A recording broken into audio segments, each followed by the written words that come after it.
How to get Discord on school Chromebook.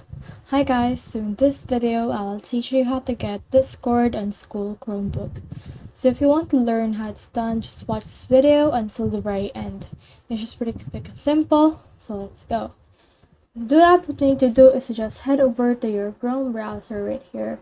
And then from in there, what we need to do next is to just right click on this bookmark tab, click on add page, and then from in here, we just need to name it Discord.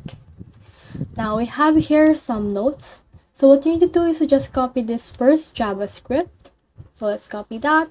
And then let's paste it on the URL of the Discord right here and save that bookmark. Now another thing that we need to click on is to create another bookmark. And then let's just name it Discord Unblocker. And then in here, we just need to copy the second JavaScript. Copy that, and then paste this on the URL, and save this again. The next thing we need to do is just click on Discord right here.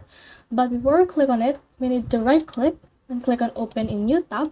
And then once it's open, just click this Discord Unblocker multiple times, as it will unblock the API of Discord on the Chromebook. So that's the whole process. I hope this video helped you to get Discord on school Chromebook. If you have comments, comment them down below and we'll try our best to answer them. Thanks!